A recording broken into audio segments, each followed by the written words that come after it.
Sir Champai Soren ने Bhajpa join कर लिया है सर, कैसे देखते हैं? हद हो गया भैया। अब चुनाव के समय में कोई यहाँ गिरा कोई वहाँ गिरा, भैया विश्वास टूट जाएगा दुनिया में। इस तरह के जो बिहेव है और जिस तरीके से चंपई सोरेन जी पर हेमंत जी ने विश्वास किया और अपने परिवार को नहीं बनाया, अपनी पत्नी को नहीं बनाया, अपने भाई को नहीं बनाया, एक वर्कर को बनाया, लोगों में जो अब विश्वास टूटता जा रहा है इन्हीं आचरण और चरित्र के कारण। चंपई सोरेन जी को जिस तरीके से शिबू सोरेन जी ने सींचा, जिस तरीके से हेमंत जी ने एक वर्कर को मुख्यमंत्री बनाया, और उसके बाद देखिए भाजपा के पास कोई एजेंडा नहीं है। कश्मीर में आप नहीं देख रहे हैं क्या स्थिति है भाजपा की? लिस्ट ही नहीं मिला, आदमी चुनाव लड़ने के लिए नहीं मिल रहा है। हरियाणा की भी स्थिति भाजपा की वही है, वो कह रहे हैं 6 दिन पहले ही चुनाव हम लड़ा देंगे। तो भाजपा पैसे के बदौलत तोड़ जोड़ घटाओ कोई अपनी, इसका मतलब साफ है कि भाजपा के पास अपना कोई नेता नहीं है।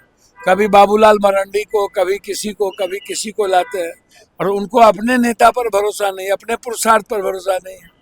खासतौर पर भाजपा को अब नरेंद्र मोदी जी पर भरोसा नहीं, ये आप समझ लीजिए। दूसरों का पैंच उधार, कांग्रेस का तोड़ो, कांग्रेस का लाओ, उसका लाओ। तो भरोसा जब नरेंद्र मोदी जी पर ही नहीं है, गारंटी अभी शिवाजी का देख ही लिए, महाराष्ट्र में मूर्ति ही टूट गई। 45 से 47 साल की बात करते थे।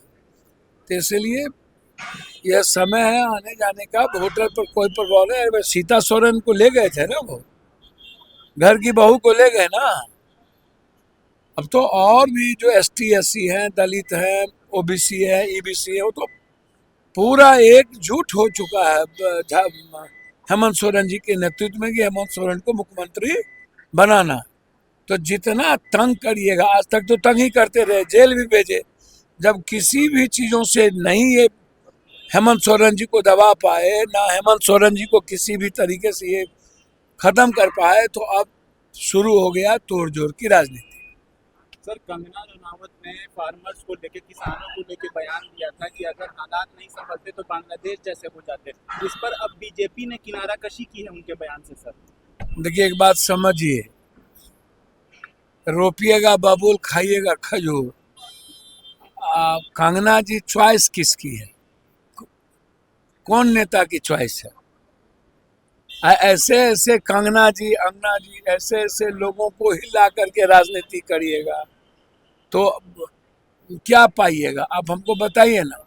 उसको आज़ादी का पता नहीं, किसी चीज़ का पता नहीं। तो कंगना और के बारे में इस देश को गंभीरता से कोई लेता ही नहीं है। और बीजेपी के पास कंगना टाइप के चीज़ों कुछ है ही नहीं। बीजेपी के पास अब कंगना टाइप की ही चीज़ें बच जाएगी, आप इसको समझिए। तो इसीलिए उसको ही मत लीजिए।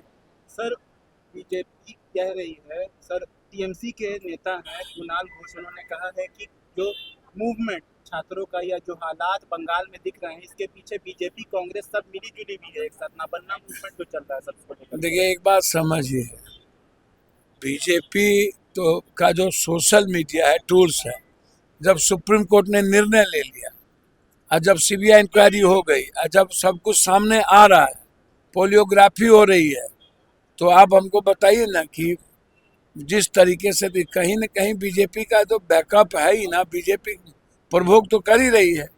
जस्टिस के लिए ममता दीदी खुद ही उतर गई और अब तो हम तो कहेंगे बीजेपी को अविलंब फांसी की सजा हो, CBI इसकी तैयारी करे 3 महीना के अंदर, खत्म करिए इसको। बेटी के न्याय के लिए अब एक ही काम करना है, राजनीति नहीं करनी चाहिए। जहां भी बेटी का बलात्कार होता है, शोषण होता है, उसको फिनिश करना चाहिए। सर तेजस्वी यादव ने ट्वीट किया है कि बिहार में तालिबान राज है, देखा गया है, एक मामला पेश आया है, एक चोर को पकड़ करके। मैं इस सब पे नहीं जाऊंगा। कौन क्या ट्वीट करते हैं, कौन नीतीश कुमार के बारे में क्या बोलते हैं, कौन क्या कहते हैं, भैया मेरा कोई लेना देना नहीं। हम आग्रह करेंगे कि बिहार की जो दुर्गति सब लोगों ने मिल के किया है, अब बिहार को बख्श दीजिए।